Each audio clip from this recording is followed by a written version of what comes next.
to the Progressive Action TV show. Man, I'm telling y'all, like right now, it's feeling like nightly news for me. We have been very consistent going live, representing for the people in New York City and giving y'all that true journalism that's missing. You know, yesterday we conducted a great interview, a great interview with John. He's a retired lieutenant for NYPD, you know, and we had a great conversation. You know, we didn't agree on some things we did agree on, but you know what it's about when you're interviewing someone? It's about hearing the next person, right? And just listening to what they have to say. You don't have to agree to everything. It's about listening. And that's what I planned on doing here on Progressive Action TV when I have guests. I want to listen to what they have to say. That's how we're going to be doing it. Now, as you can see right now, the phone lines are open. The phone lines are open, 563-999-3714. Also, if you're watching live or if you're watching on the playback, make sure to hit that like button.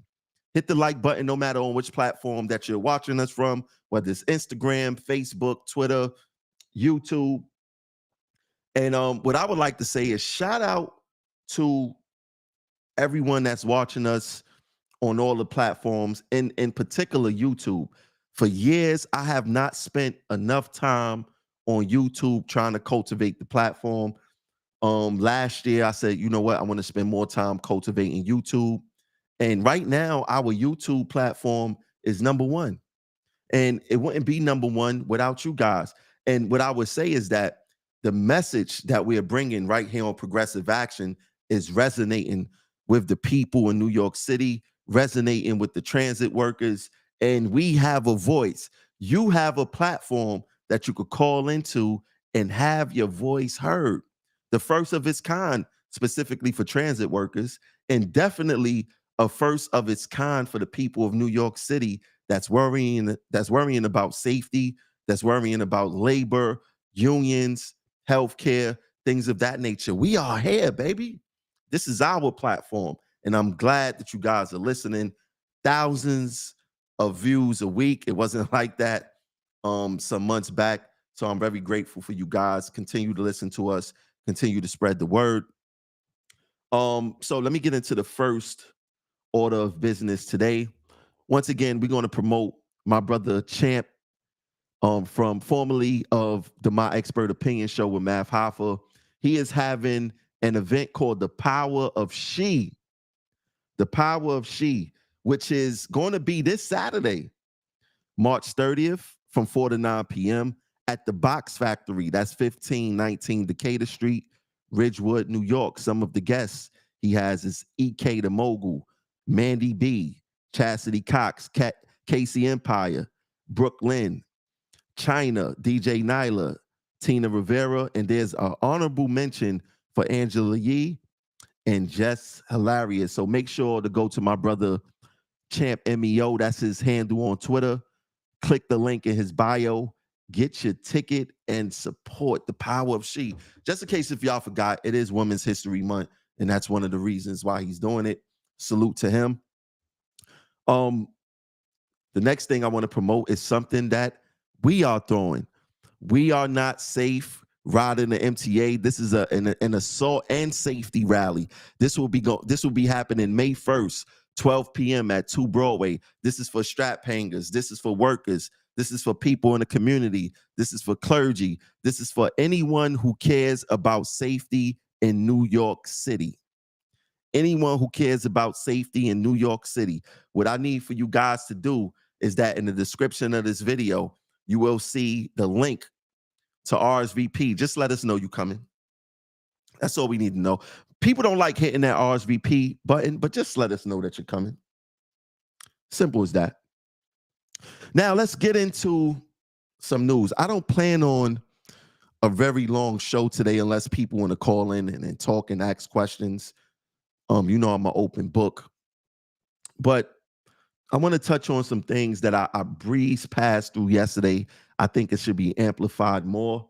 And the first thing is the National Guard in the subway, right?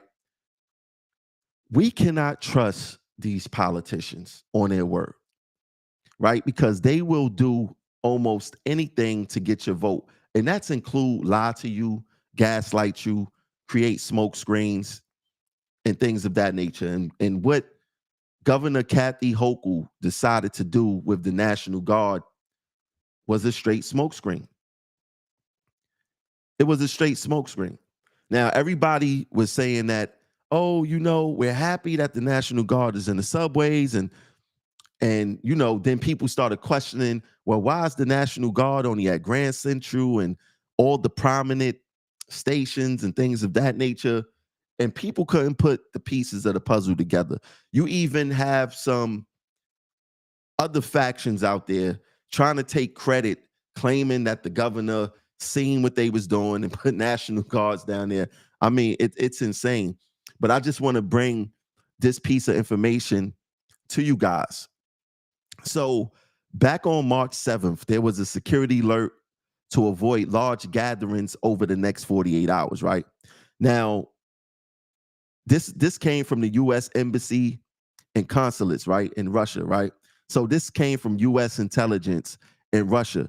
The location, Russia, Moscow. The embassy is monitoring reports that extremists have imminent plans to target large gatherings in Moscow to include concerts.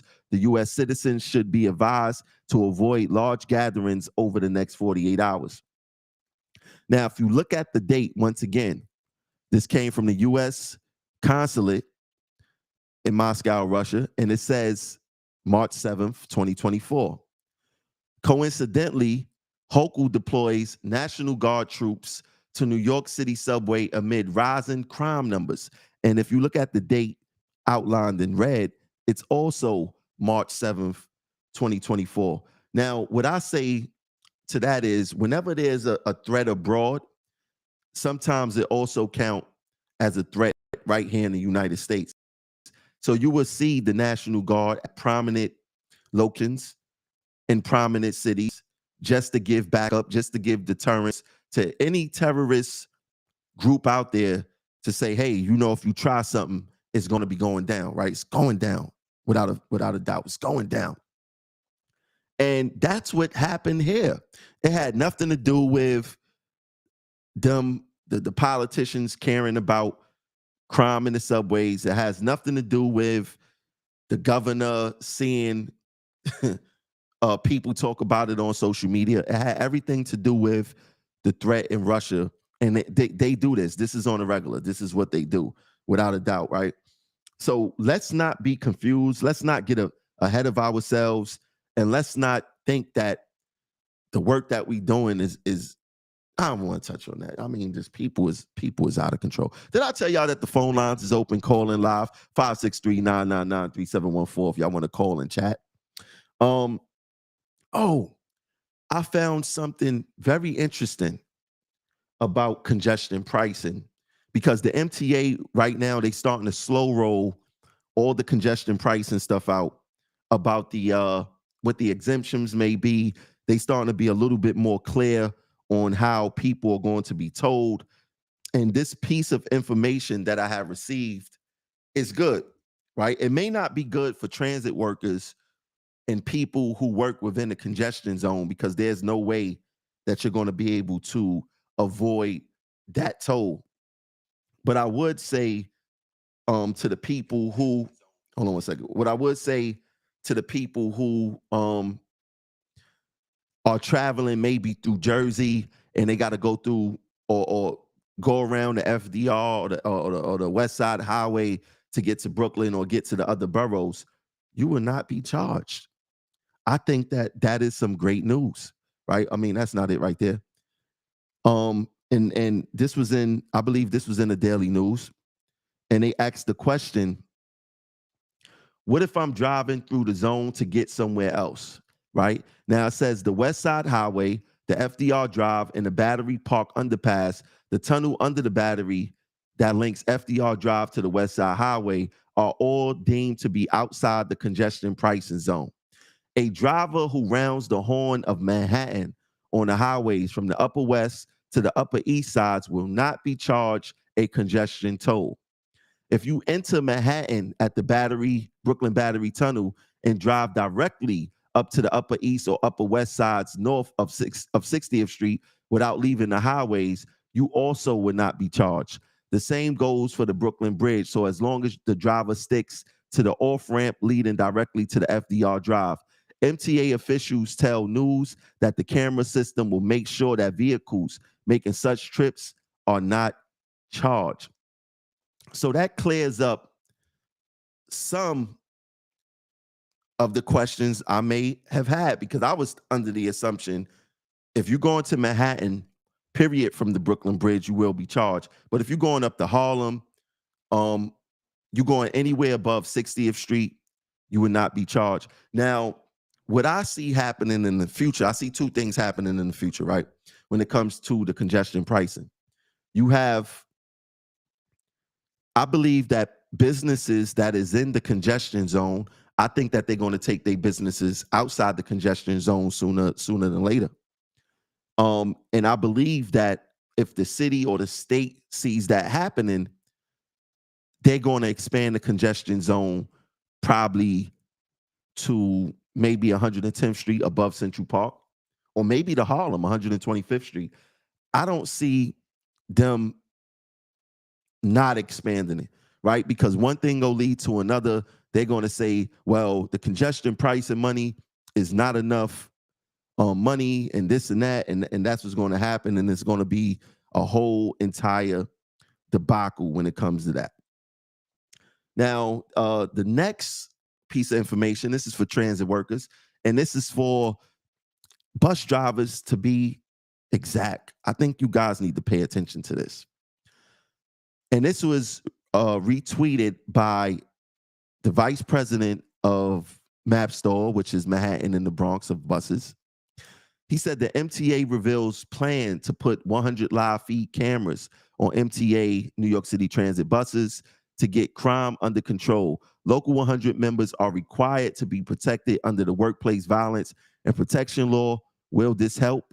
Hopefully. I mean, the union administration got to be crazy to think that any camera system is going to be the primary reason it's put there to stop or deter crime, right? Any live feed on the buses, right, is going to punish the bus operator more than anyone, more than convicting people for crime. What's going to happen is that bus operators are going to be convicted, basically, because that's how I feel when you go down to 2 Broadway or you go to your step 1 or your step 2 like you're a criminal. They are going to be held accountable for every little thing that they do. This is a fact, right? And for the union to even ask that question or even present it as if it's going to deter crime, right? Now, there has to be questions added on to this, because, yeah, you could have live feed on buses. Is it going to be audio? Because it seemed like they pushing this as an NYPD initiative and not an MTA management initiative. I guarantee you management will have access to these cameras. It will be there to monitor bus operators more than it would be to monitor crime on the subways. Because who's going to be sitting there watching 100? Let's think about this for a second, because this makes absolutely no sense. Who is going to be sitting there? They said 100. Let me put it back on the screen. 100 live feed cameras, right? Who could watch 100 cameras at the same time to specifically look out for crimes that's happening, specifically without audio, right? Normally, before something pop off, there's some type of verbal argument or verbal altercation most of the time before something pop off, right? Who's going to be sitting there monitoring 100 cameras? Who's going to be sitting there monitoring that, right? And not only that, this is only the pilot. There's thousands of buses on the road.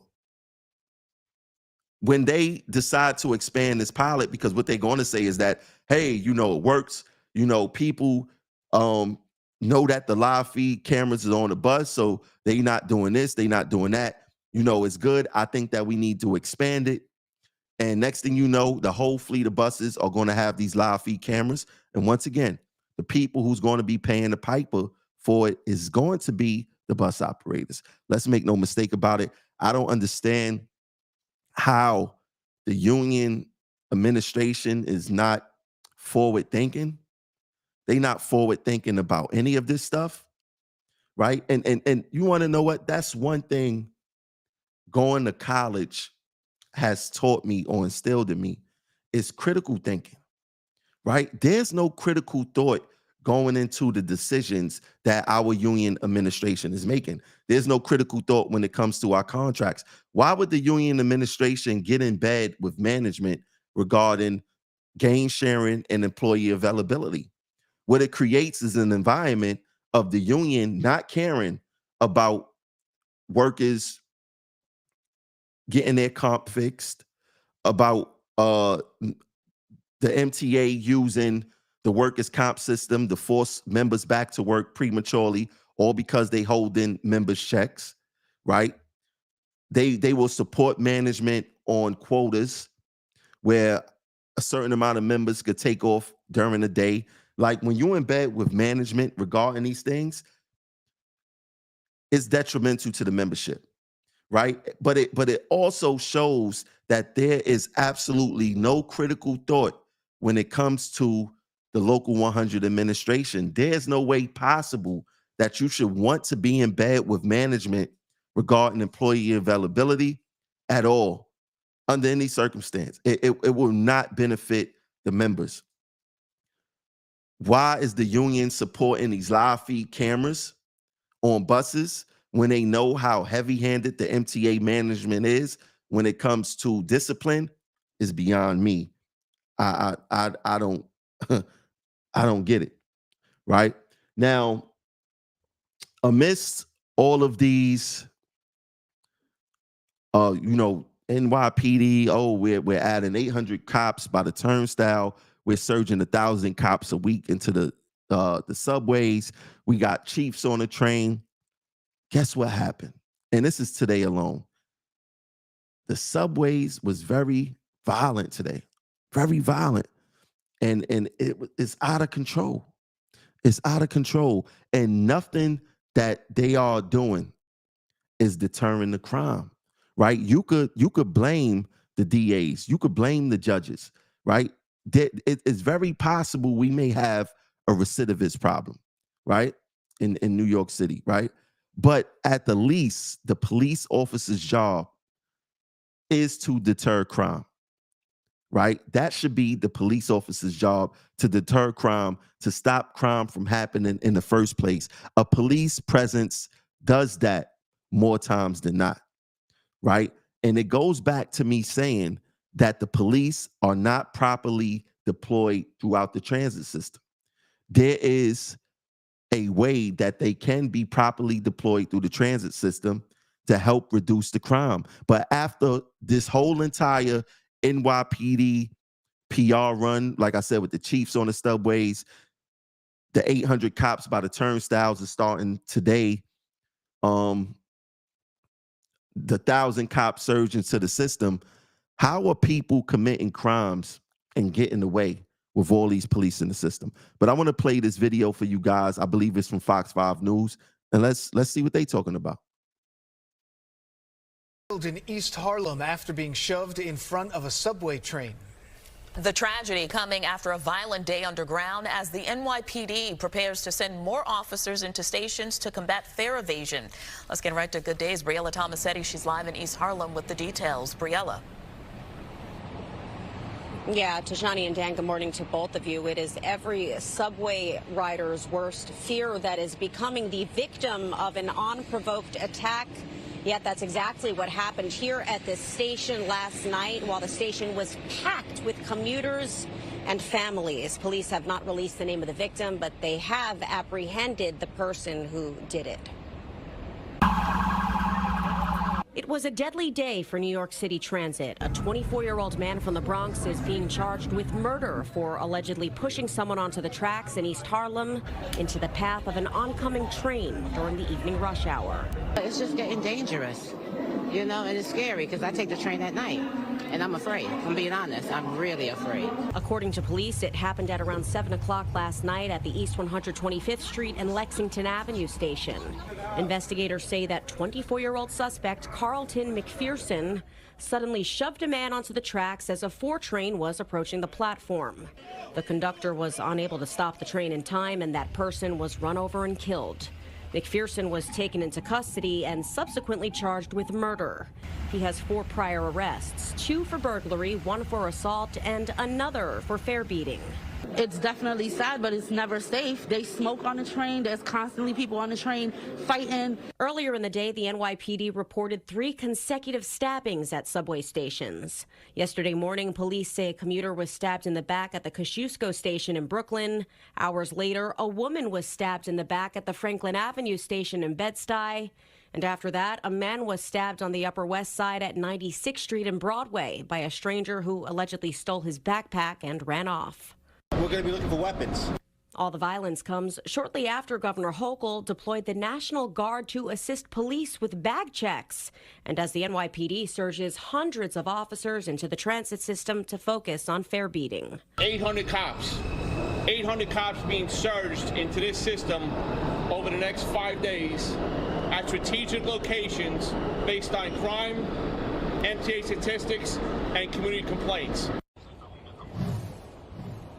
Both uniformed and plainclothes officers will carry out this enforcement. Officials declined, though, to say exactly which stations the operation will target, but noted it won't be a one-week deal. This strategy is something the department plans to use time and time again as needed. For now, though, we're live here in East Harlem. Dana Tashani, back to you. Plenty of problems, plenty of solutions. Okay, thank you very much, Briella. Now, one thing we could say for sure is that those police officers were not at the stations where the 2 people got stabbed at. That's a fact. They wasn't there, right? Now, ironically, the station where the person got pushed in front of the train, right? Ironically, that was the station, I want to show you guys, where you see those yellow gates. Those yellow gates are designed to stop, or allegedly designed to stop that same exact thing, right? But this goes back to me telling you guys, this is a smokescreen. This is something like, who think about these ideas? You know what? We're gonna set up a whole bunch of check, because it look like checkerboards. We're gonna set up a whole bunch of checkerboards on the platform, and it's going to stop people from getting pushed into the train. That's literally, or literally, like they say, what they was thinking. Now, who was the genius that came up with that? And who was the genius that signed off on it to say, that's a great idea? I would like to know who that was, because it makes absolutely no sense. No sense whatsoever. And they are doing these things to gaslight us. They are doing these things to make us feel safe. And like I said, I understand the business. I really do. I understand the business. The MTA management want to get people back on the trains. They want to increase service. That's what they want to do. Right? But the thing is that don't lie to us in the process. Don't gaslight us in the process. Tell us the truth. And us as citizens, as riders in the MTA, we have a responsibility also. Listen, there's no reason to stand so close to the platform edge. I get it. I get the urge, right? The urge. I don't know what you're thinking, but I mean, I've done it. I'm not acting like I haven't done it. But what is standing on the platform edge going to do? It's not going to make the train come faster, right? The MTA, they got countdown clocks on the platform where You can actually know when the train is coming. You have apps on your phone. There's no real reason to stand on the edge of the platform. I don't know if seeing the lights in the tunnel satisfy you or give you a sense of relief. I don't know. But we have a responsibility also to not put ourselves in danger, because it's known that people are getting pushed onto the tracks, and you do not want to be that person to get pushed onto the tracks. Let me get to a caller real quick. Caller 9079. You now live on Progressive Action TV. What's your name? Where you calling from? Nick from A Division. What's going on, bro? Yeah, I'm happy that you mentioned about those useless gates. Just Sunday, they put gates at Fifth Avenue on the 7 line. Mm-hmm. They did it just Sunday. Now the spacing on those gates are horrible. Someone jumped in front of the train today. So it hasn't even been 3 days, and someone jumped in front of the 7 train today. And it was a fatality. Also, I know we were talking about, the safety, and we're deploying more cops into the subway. Just Google police officer punched in face. Oh, I'm playing that next. I'm playing that next. I'm playing that next. Yeah. 24-year-old punched her right in the face. So but we're safe. I don't understand how they're screaming the subway safe. And I know this morning all over the news, they kept saying, crime is 15% down compared to last month this year. And it's like, I don't know where you're getting these numbers from, but I've never seen anything like this. Like year after year after year, it's getting worse. And then now, unfortunately, with the influx of the migrants, and they're sleeping on the trains with us all night, it's wild out here. Like there's nothing safe about this subway right now. No, so no matter what, no matter what they say about the stats does not reflect how you feel in the subway right now. Absolutely not. Absolutely not. And I honestly would love to know, I would love to go to their comp stat and see exactly where they're getting this data from, because I've never seen anything like this. It is every year it is worse and worse and worse. This is the worst I've ever seen. And now, with the migrants and the language barrier, it's really rough now. It's really, really rough. And everybody who's down there know. And then all we talk about is people, I know you were just talking about people standing on the edge of the platform waiting for the train to come. I don't know if it's calming to them or whatever. But if in the early morning hours when you're leaving for work, you'll see people standing in the middle of the street doing the same thing, waiting for the bus. Like the bus is not going to come any faster. Get out of the street. But I don't know. Like this is a strange time we're living in, and MTA has to, MTA and our union have to do something. And I know I constantly talk about that gain sharing, the deal they have with the union. You're 110% right. The union will not have our interests because they want the money. Mm-hmm. They want the money so they could give it to these politicians so they could do more of nothing for us. I agree. Yeah. So that's pretty much my take on it. I don't know. I think at this point the members of the union, we're gonna have to figure out something, and this is a great platform to be a catalyst for it, for us to band together to show the union and MTA that we are no longer taking this. But we need solidarity. There can't be some people. Everybody has to be on the same page. I agree. I couldn't have said it any better. And it's good to know that members, outside of my immediate circle is thinking just like we are. So, we just got to keep spreading the word and let the members know that we do have a home. We do have a voice, and we do have someone that's not a union official that has our best interests, and we just got to support each other.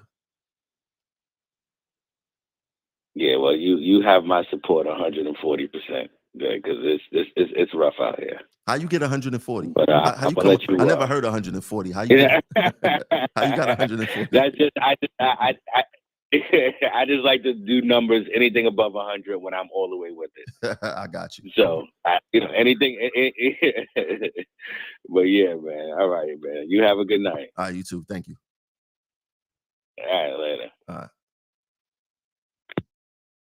I love when members call in and speak their piece. Let me get to the phone lines are pretty lit tonight. Let me get to the next caller real quick.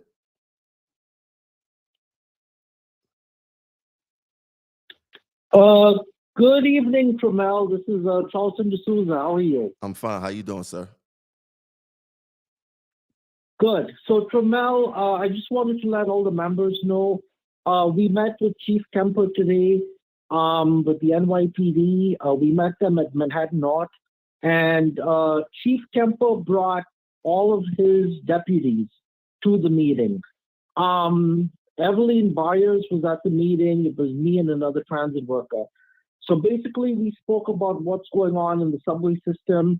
And I'm going to tell all of you something that Chief Kemper told us today.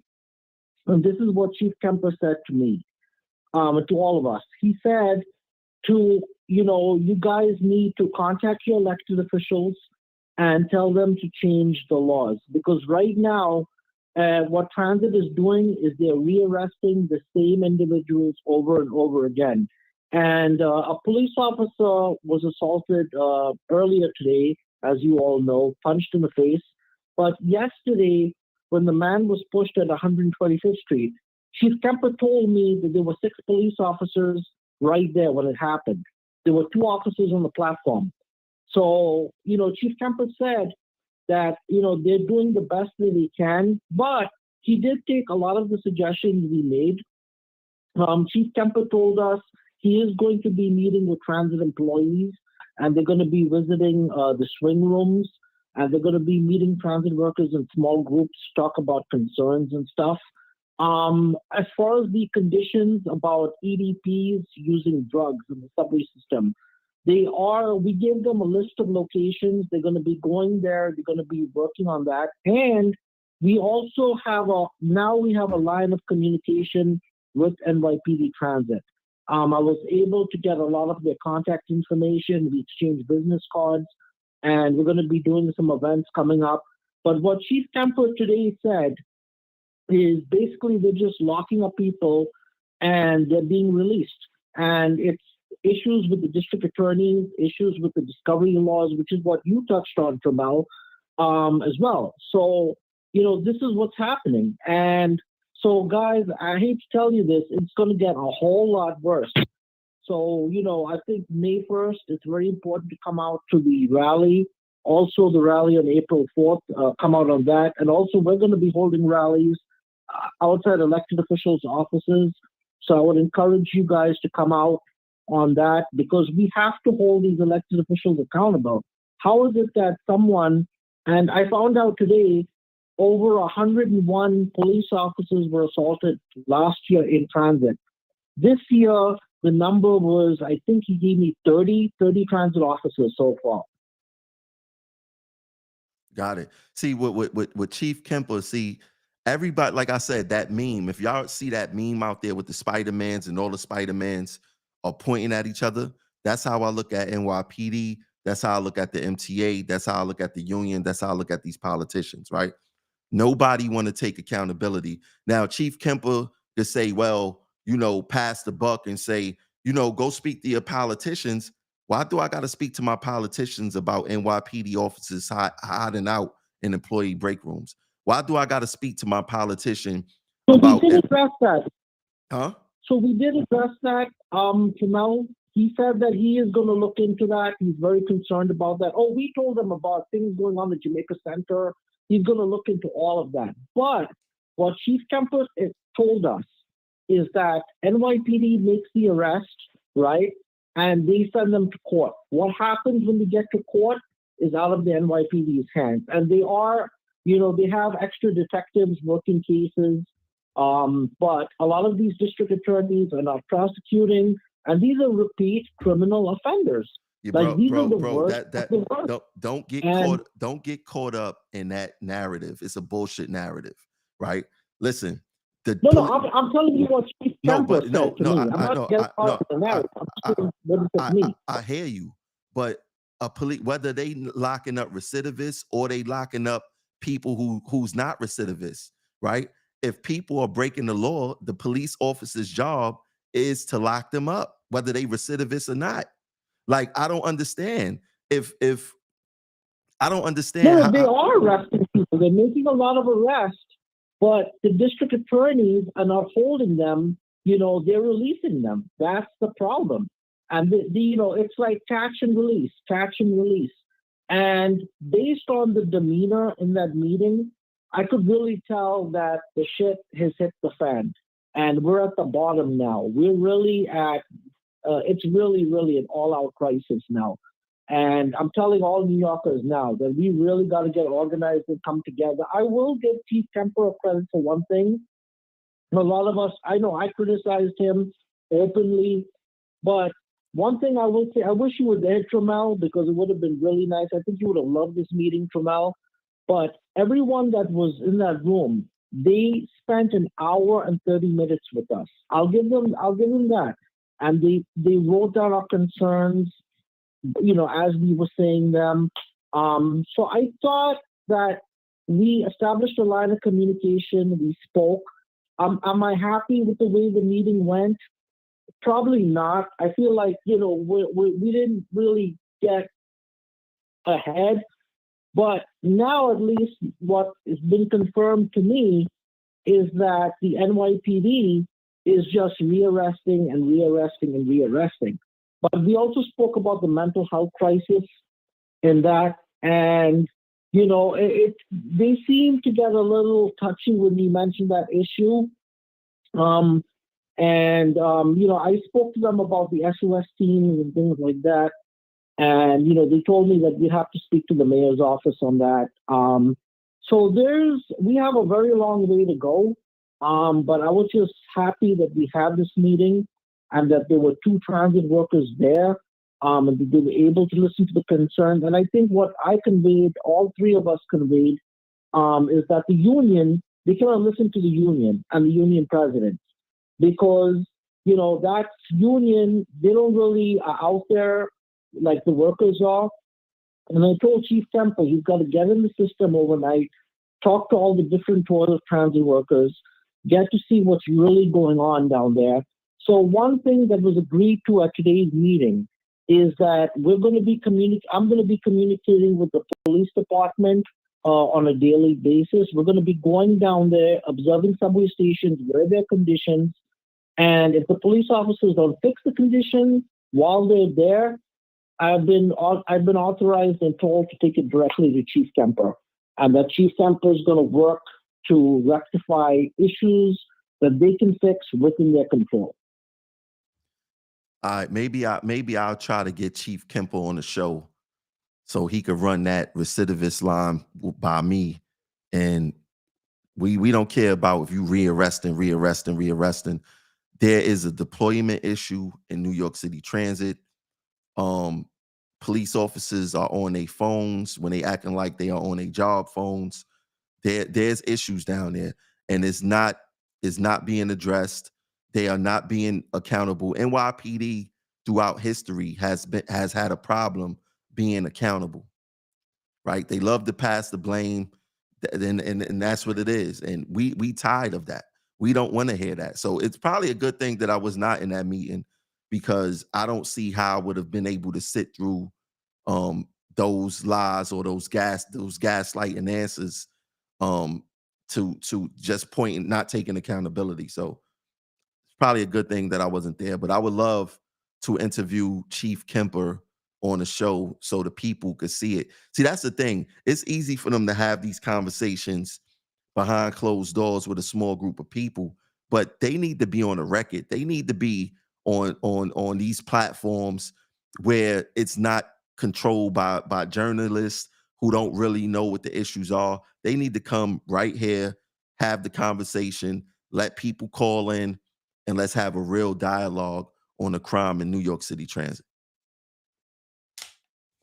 Yeah, and Chief Kemper did say some good news today. They're working on technology that would be given to station agents and I think conductors too, where they don't even have to communicate to RCC to get police assistance.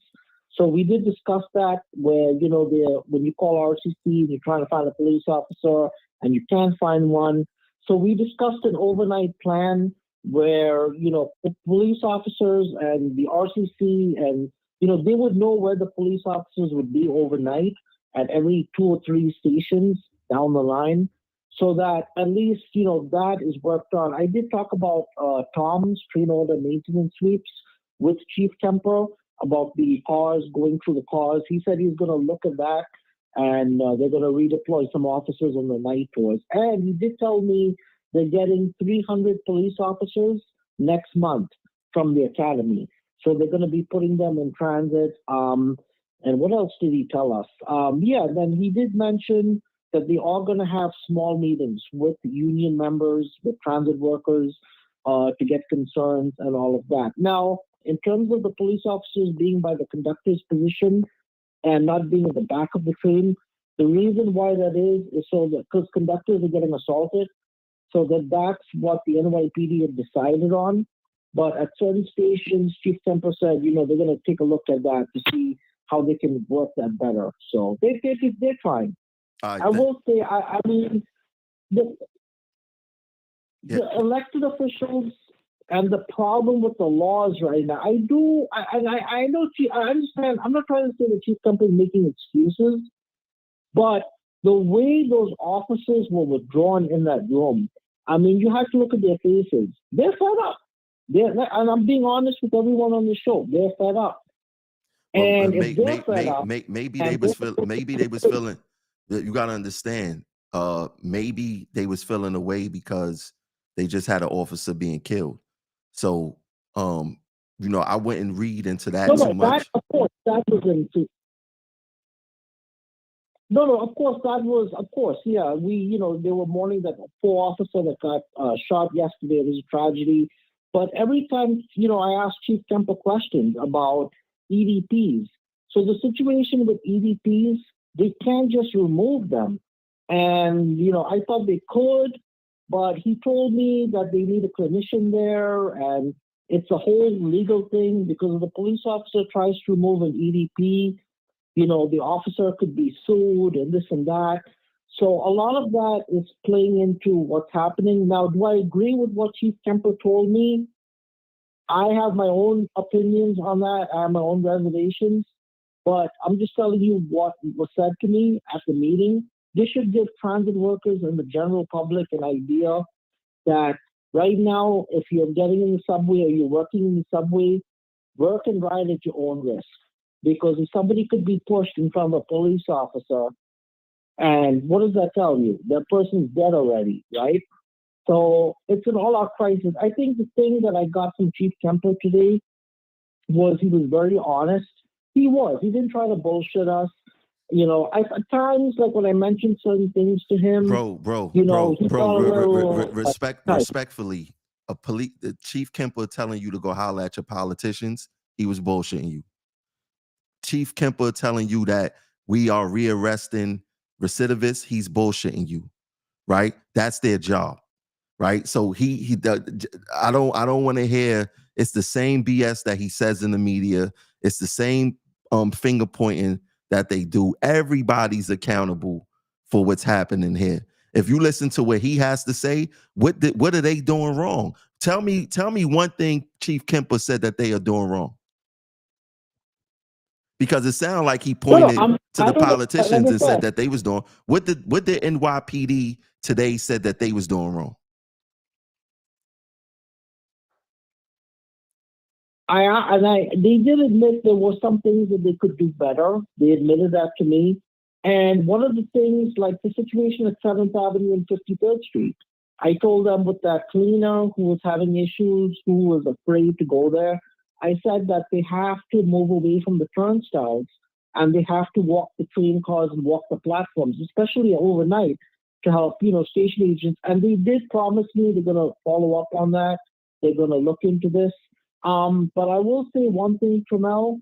It's one thing when you're out there doing a show, or like me, when I'm out there criticizing people in public, it's one thing. It's another thing when you're on the other side and you're working for an administration that you have to take shit from the elected, shit from everyone. So and again, I'm not saying that I agree with everything Chief Kemper said to me, but what I'm saying, and I'm being honest with everyone here, is that you could feel there's frustration going on. There's no plan. And this is what I'm trying to explain to everyone. I'm trying to tell everyone the truth about what we learned at today's meeting.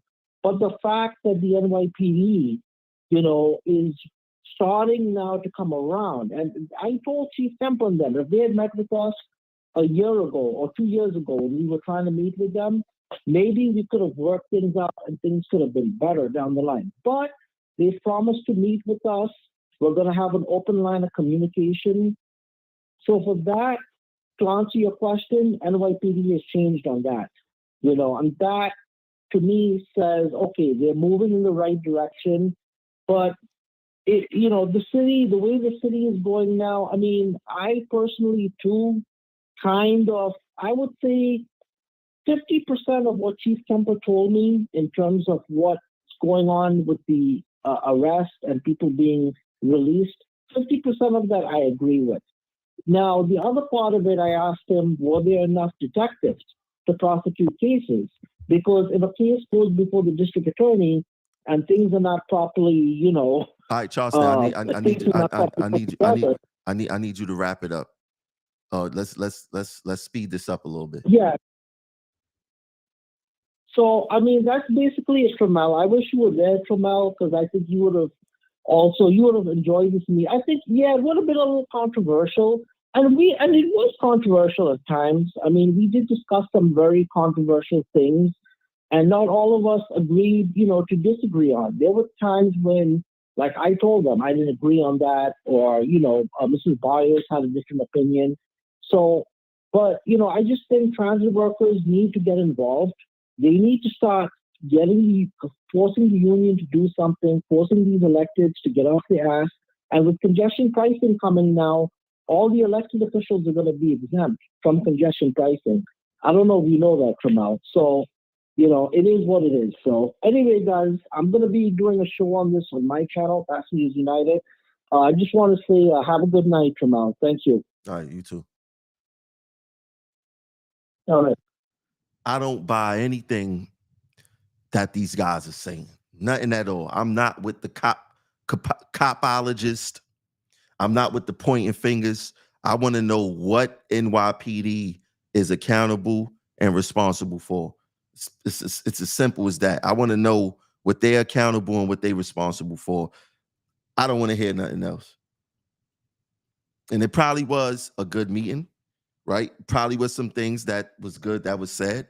But if you're not being accountable for what you should be accountable for, then it's useless to me. Let's get to the next caller. I know this number. Drummond, what's up? What's up, bro? That call to me, I did with Pastor United. Doing is decent. My brother, the sister, is a good guy, but that was gay. Yeah. He was a politician. If you ever had a politician or somebody from the NYPD come to a church or community, I remember I was in my block association and they come to our meetings. All they doing is appeasing you.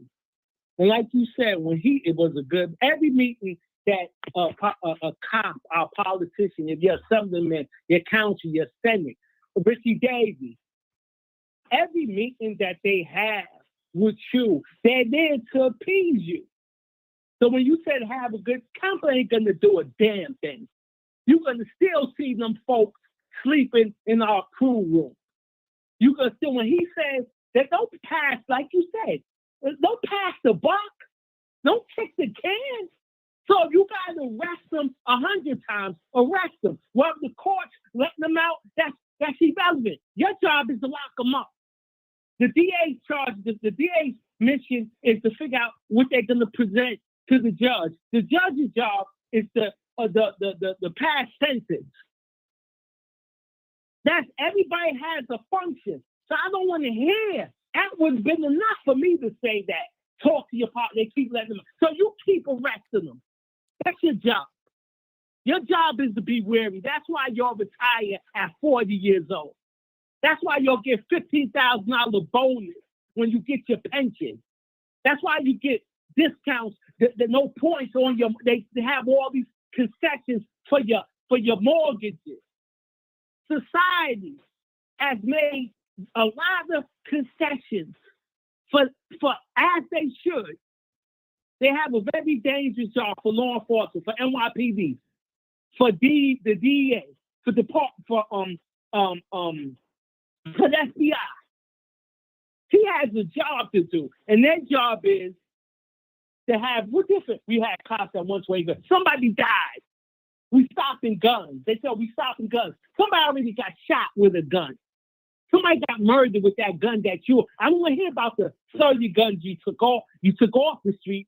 I'm worried about that one that the criminal used to hurt someone or possibly hurt one of us or murder someone. So I don't want to hear this second coming of Christ in Kemper. People around here, black folks, when the policy, you know what Cuomo gonna do if he decides to run for it? He's gonna go to a black church. That's the first thing he's gonna do.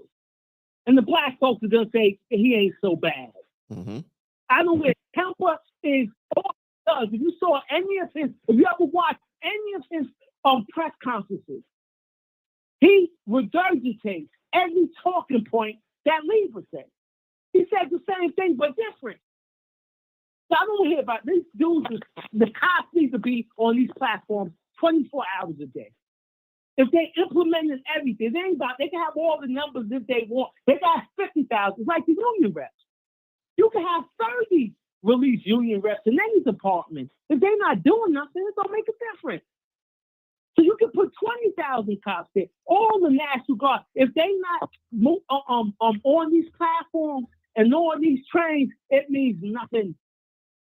And Kemper is that I don't make any distinction. From him, he's a politician. Of course he's gonna go there and say, "Oh, we're gonna." The worst thing anybody can tell you that we're gonna look into that. That's so non-committal. It ain't funny. It's gonna be. What's so funny was that people don't understand how politicized all of this is, right? Nobody's going to invite you to a meeting to be combative with you. They're not going to do that. And they are smart enough and they know techniques even if I was to come in there combative, they know enough techniques to how to talk people down. These are political positions, right? They are under fire right now. So they willing to meet with any and everyone, especially people who have access to the media and things like that, to just put out some of these fires that they having. And you're 100% right. The only thing they doing is kicking the can down the road, right? I expected nothing less than a good meeting. But for people who really know the issues, for people who know when they being gaslit, for people who know when they having game ran on them, it will be shut down immediately. Like, I don't want to hear nothing about what the DAs are doing because they've been controlling this whole narrative for a long time. You would think that Alvin Bragg is the DA for all 5 boroughs. According to their narrative, you have crimes that's happening in Brooklyn. You have crime. Look, think about this. A police officer, and we're going to talk about this in a few. A police officer was killed in Queens, right? In Queens. Did you hear anything about the DA letting this recidivist guy off the hook? You haven't heard one word about the DA in Queens with this guy had 16 arrests, like crazy felonies, and then he was out on the streets to shoot a cop. But if that was Alvin Bragg, you wouldn't have heard the end of it. This is the game that, you know what, NYPD created some of these environments. They are good at pointing at people to lay blame on. Now, none of us come to work to not make it back home. And we are now residing and working and living in a city where if you wear a uniform, you're not being respected. I don't care if it's a McDonald's uniform. I don't care if it's a police officer uniform. You're not being respected in this city, right? But once again, if this happened in Manhattan, and a police officer was killed in Manhattan, and it came out that these two gentlemen had multiple felonies and all this other stuff, they would have threw DA Bragg up under the bus, the train, off the bridge, off the New World Trade Center, Freedom Tower, whatever it's called. They would have threw him off of that or threw him up under something.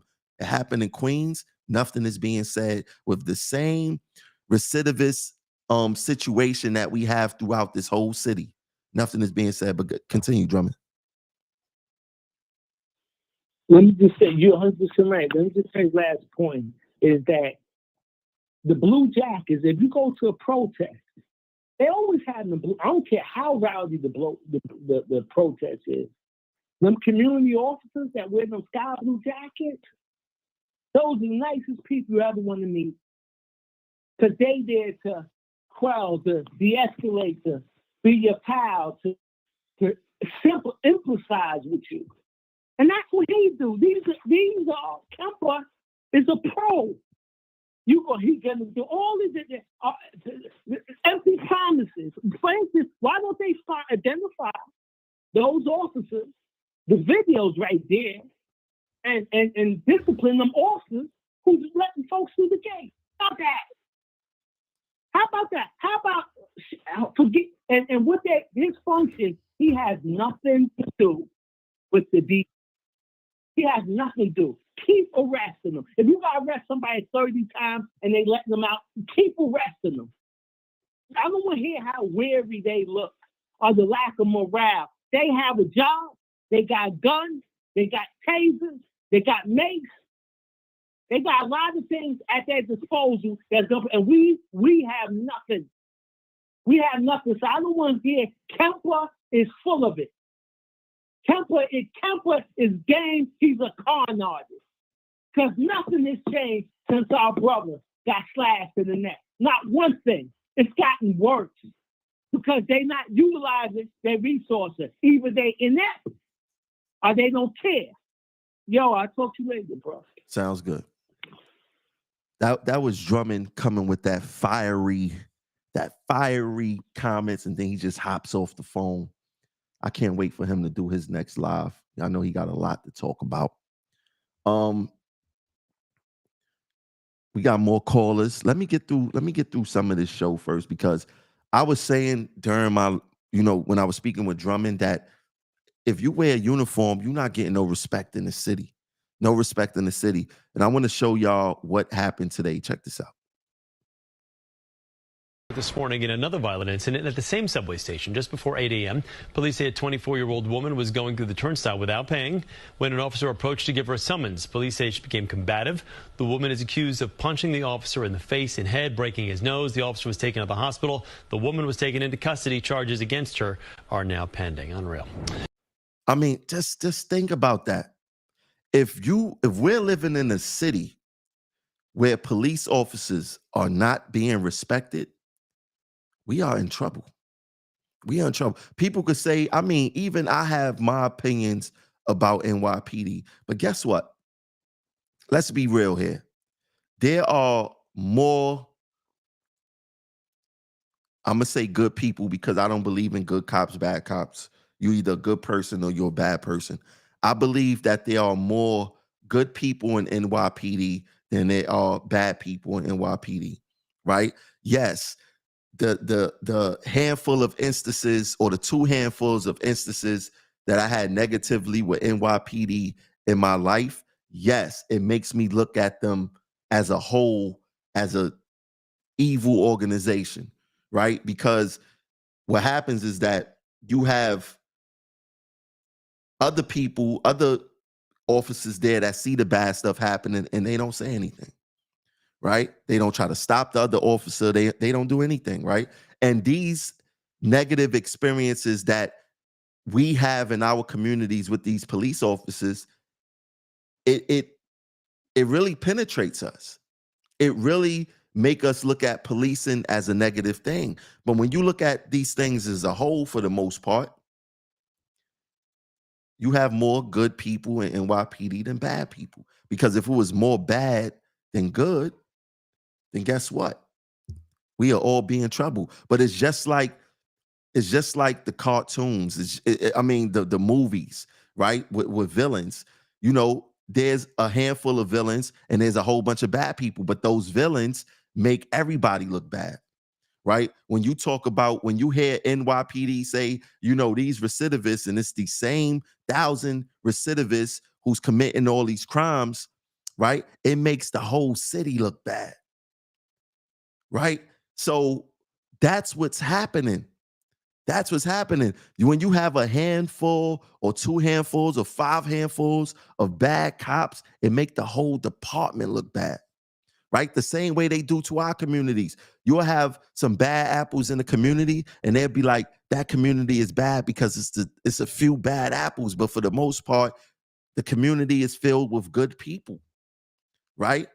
Any movie you look at, you're going to have bad people, and those handful of bad people make it seem like it's bad for the whole community that looks like them, that represents them, right? And there's nothing different with NYPD. But for a police officer to get punched in the face in uniform, right? What is this city coming to? And with that being said, I want to touch on the police officer who was murdered yesterday, right? Police officer Jonathan Diller. And I want to be clear. Nobody comes to work to not make it back home the same way that they came to work, right? When we all go out to work, we all expect to make it back to our families the same way that we left, right? I don't know what type of person he was. It doesn't matter at this point. We're talking about someone who lost their life doing a job, right? Young, just his child is not even 1 year old, married, right? Trying to do the proper thing. And then you go to work. Police officers is a no matter what I say about policing, it's a dangerous job. Everybody's not made for that job, right? And it's a job where you definitely may not make it back home to your family in one piece, right? And then on the other side, what people is not understanding, yes, this person was a recidivist. This person had multiple felonies, right? When you get into the mind frame of someone like that, and they've been to jail, they've served time in jail, right? You hear some people say that they wouldn't wish jail on their worst enemy. You hear people say that they would rather die before going back to jail. And when you going or you encounter someone like that, a police officer encounters someone like that, it becomes a dangerous situation, especially if they have a firearm on them. Because the first thing they thinking, I got all these felonies. If I get caught, I'm going to get 25 years, 20 years just because of my criminal past. And I'm not going back. And it seems as if that was the situation in this case, because the police officer at the time don't know what priors this individual had. They don't know the mindset that these people are in, right? People think about mental health, and when they think about EDPs, they think about the people who's bugging out on the subways, right? They think about the people who's talking to themselves, who's eating out of the garbage, who smell funny, who look homeless. Not every EDP is homeless, and not every homeless person is an EDP, right?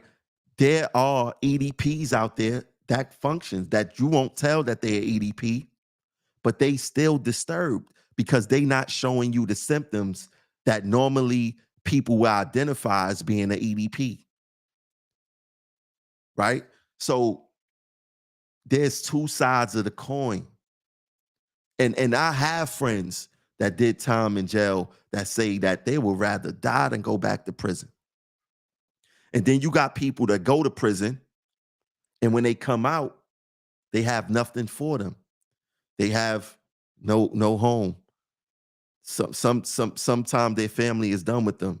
They don't have no job, right? They don't. If they have kids, they don't have a means or a way to take care of their kids.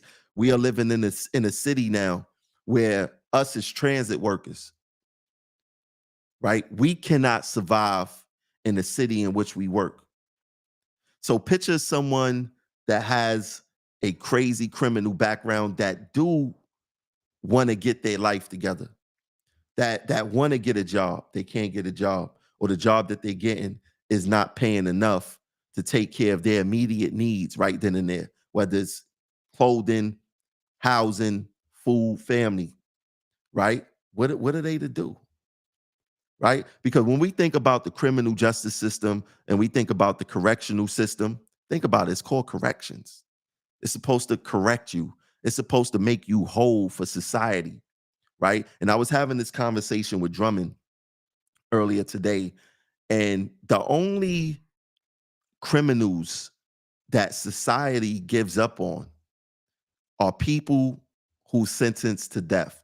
When they sentence you to death, that means that you hold no value in society. You're better off dead. But even if you get 20 years in jail, if you get 25 years in jail, there should be a sense of redemption within that time.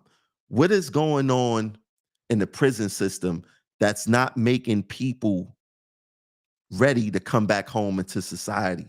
What is happening behind those bars where criminals are saying, I wouldn't wish jail on my worst enemy? That doesn't seem like a place that when you go there is correcting you for society. What are these people seeing? We get it. You do something, your freedom is taken away. But what else is happening behind those bars that traumatizes people for when they come out here? That they feel like if they go down a life of crime and they carry a firearm on them, that they would rather die than go back to jail. Right? And most of the times, the people who's going to encounter them in situations like that are police officers. All police officers. So when we think about the correctional system and the correctional system failing people to go back out into the free world, and they can't get no jobs, like I said, there's no housing for them, there's no clothing for them. They literally are coming home to whatever they made in jail, which equals out to nothing, and basically told to survive. Right now, a friend of mine, Eddie Gibbs, and I'm going to invite him on the show. He's the first state assemblyman that was incarcerated, that did time in upstate prison, right? And he got a bill out there to give people who is released from prison a $2,500 stipend. Now, it's not a lot, but it's something. It's something. It's something that would stop them from grabbing a gun their first week of being home and saying, I need to go get some money. I need to go rob this person. I need to go stick this person up. I need to go commit this type of crime. Right? It's something that will probably make them not thinking about a life of crime after being in jail. Right? Why are there so many recidivists in the system? We cannot just blame it on the DAs, blame it on the judges. What else is happening that's contributing to people being recidivists? There's something else that's happening. And I believe it's the prison industrial complex. That's what I believe that it is. I mean, and this is the thing. Everybody pointing fingers. Nobody is talking about the prison system. Nobody is talking about that. Right? And I feel sorry for our police officers encountering individuals who feel like if they go back to jail, it's the end of them. So they would rather choose your life over theirs. We are in some dangerous times, right? Because every place that we drop the ball is catching up to us right now. Everywhere we drop the ball is catching up to us. And it's not fair to the citizens of this city. It's not fair for the people who work in this city. And it's not fair for the police officers who we rely on to protect us. It's not fair. Because what it looks like is that the frontline workers, no matter if you're a police officer, a transit worker, a correctional officer, we are paying the piper. Not the politicians, not the high-ranking officers of whatever organizations we work for. It's the frontline workers. And we got to start having these honest conversations with our peers, whether it's your coworkers, whether it's someone from another job, another occupation. We must start having these conversations. It's very, very important. Very important. Let me get to the next caller. Like I told you guys, the phone lines are open. 563-999-3714. Call in, let me know how you feel. Let's get to caller. I know this number 2. Celso 6483. What's going on, sir? Hello, how you doing? How you doing, sir? I appreciate it, even having me on the show. I agree with you, and I'm glad that you spoke about it, because a lot of people don't speak about it. But New York has increased the millionaires by thousands, and no one talks about that. And the budget surplus is in the billions in the New York State, and in New York City, the budget surplus is in the billions also. I don't think the everyday worker and the everyday person is getting a fair shake right now. And these neighborhoods, I don't know, I feel like they're purposely being allowed to be broken down, and they're looking the other way in crime and just looking the other way. So for a chief to say we didn't know this was happening, we didn't know that was happening, is a joke. It's a joke. It's like the MTA saying they don't know what's happening with us, and that they didn't know that we're being assaulted. They didn't know that we're being attacked. It's for them to say that is a joke. Just like the union to say they didn't know that we're being assaulted, we're being attacked. They know what's going on. They know. And for years they've been saying, it's not as bad as you guys are making it seem. But, it's a plan, just gentrification. I don't know. I don't have proof that it's on purpose. But I know that all these neighborhoods, the rent has skyrocketed across the board. People are wanting to leave New York. And this is just encouraging people to want to leave. And the millionaires are moving in to some of these neighborhoods that they would never have lived in years ago. And that's my main point. We have to learn from the past. And I agree with you that there's a serious drug problem that has not been addressed and no one has spoken about. There's a serious drug problem. Fentanyl is really messing people's brains up. And no one's talking about that. And they refuse to talk about it. Nobody's touching it. The politicians won't talk about it. The chiefs of police won't talk about it. They know that they will lose their job if they go into it too deeply. And as far as the EDPs in the system, people are not born EDPs or emotionally disturbed. Emotionally disturbed people are made. As a former special education teacher, I see what happens in the system. In the Bronx, teaching in special ed, I see what goes on in the schools and how bureaucracy stifles it, and they don't want to address it. The breakdown of the family and the foster care system, how it neglects a lot of these people. And these people become later on they don't have no place to go, no type of background or upbringing. They're allowed to just be broken down and broken as humans, and we just look the other way and act like nothing's happening. Then they end up in the subways, they end up in the buses, and they're angry or they're upset at their treatment in life. And then the beds in New York State they said there's about 3,000 less beds in New York State, mental health beds where people could be treated. They just keep reducing them and putting the money in other places. And they arrest them, they put them in a psychiatric institution. The psychiatric institutions don't even have space for the amount of people that are suffering from psychiatric episodes. But a person's psychological state is over time. It's not something that like they're born with. That's why I want people to understand. It's something that gets developed over many years of neglect and not being addressed. So by the time they get to that stage, they've been neglected for many years. All right, that's my main point. That we just have to look at the big system, and the biggest system in New York, and the transit system in New York. And I know they don't want us to speak about it, and a lot of people get upset. And I'm glad I didn't meet with that commissioner. Right, Tramel? I got you. What do you think you would have said to him?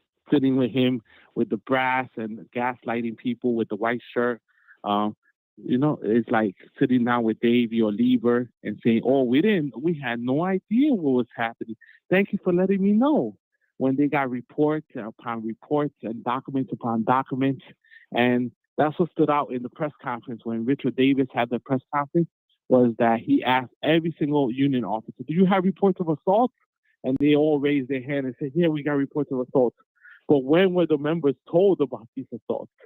That's my issue. And I know people don't want to hear the truth, but that's the truth and the reality we live in right now. And I'm sorry that a police officer had to be killed and transit workers have to be getting slashed or destroyed because of the result of the whole system being broken down and people being broken down as humans. That's my take on it. And those are the consequences when we don't invest in the right things in the system. We're not investing in the right things. We're not investing in after school programs. We're not investing in programs for the youth, jobs for the youth. We're not investing in ways to keep people out of prison. It will be cheaper to keep somebody out of prison than keep somebody in prison. Prison costs from $65,000 to $150,000, depending on how restrictive of an environment it is. And federal prison, I believe, is more expensive. So when they speak to us as if we don't know any better, and we can look up stuff, and we can look up stuff in Google, we know about that there's certain laws that they can also commit people. I'm not saying you have to commit them, but if a person's a danger to himself or to others, we know that New York State law, they could commit the person to a psychiatric institution. But there's no beds. People are just thinking about the profit and the amount of money that it costs to house somebody in a psychiatric institution. It's very expensive. And that's what people are thinking about. They're not thinking about the human being and taking care of the problem. They're worried about how much money they can make off the system. Thank you for your time, and that's my main point. Thank you, Tramel. Thanks for calling in, bro. Keep speaking, and don't be scared. Yeah. Don't be scared to speak the truth. We have a lot of important people that did it before us, and we're going to continue that. All right? Thank you, sir. Have a good night. You too.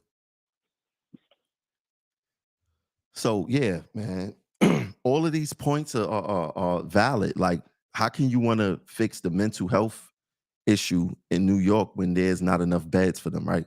I mean, it makes no sense. Like, you could really debunk any type of alleged care that they say that they have for the city just through their actions. Stop listening to people words and listen to their action speaks louder than words.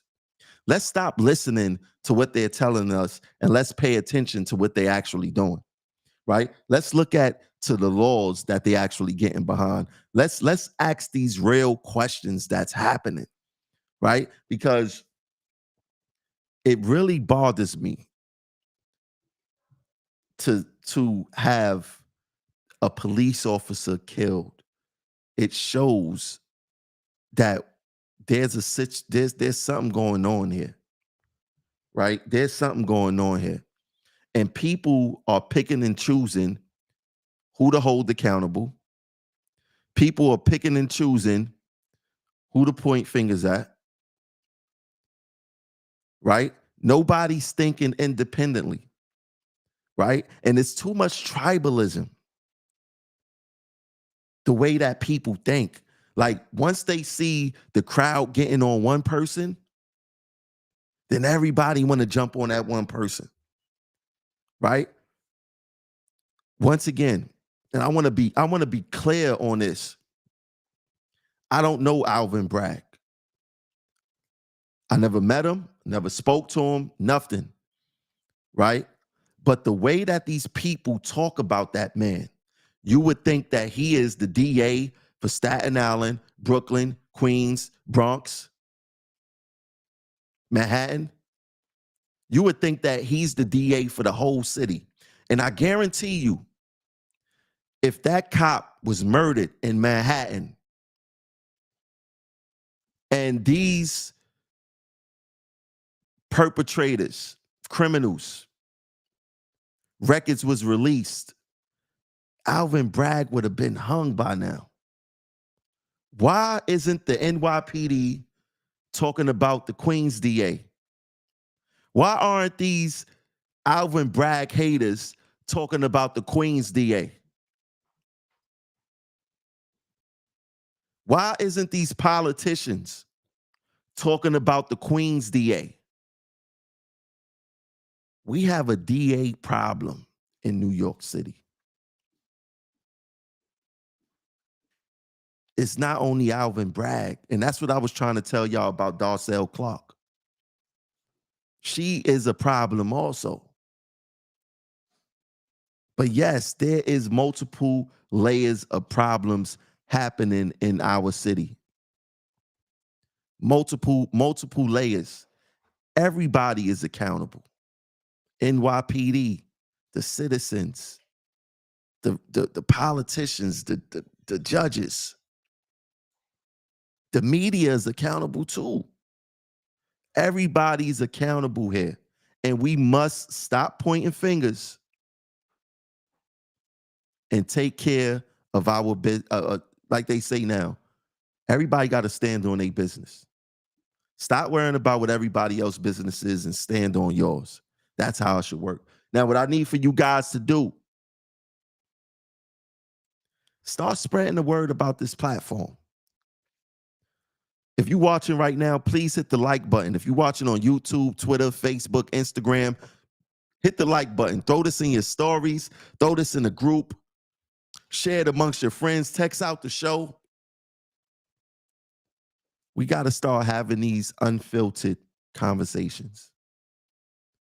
And it's not made for us to battle each other and piss on each other and you're right, this person right, you're wrong. And it's about having discussions. It's about us having conversation. It's about us hearing each other out.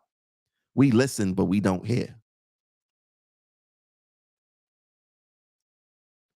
Everybody want to talk over each other. People want to get the final word. That's why I allow my guests to get the final word. Don't matter to me because somebody agree with them. I may not agree, right? But it's about hearing each other out. Let's start hearing each other out. Let's start listening to one another, learning how to agree to disagree.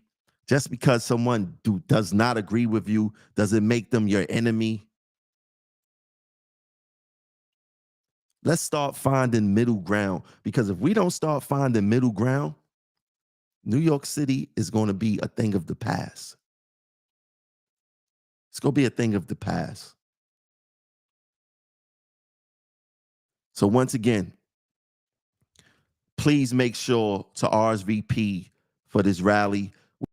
We are not safe. Ride MTA assault and safety rally May 1st, 12 p.m. at 2 Broadway. It's for everyone. It's for everyone. Come down, and let's support one another. Let's support one another. The link is in the bio. RSVP. Just let me know that you're coming, and let's start supporting one another. Also, all my people on YouTube, if you have not joined or if you're watching this video and you have not subscribed, it costs you nothing to subscribe to the channel. It's free, right? No matter what channel that you're watching me on, what platform you're watching me on, if you're not following me, please hit the follow button. YouTube, hit the subscribe button. If you want to donate to the platform, no matter which if you want to donate to Progressive Action, no matter which platform you're on, you could donate via Cash App, $ Progressive Action 100. If you're watching on YouTube, you can hit the join button. It's only 99 cents a month, just 99 cents a month to support the channel.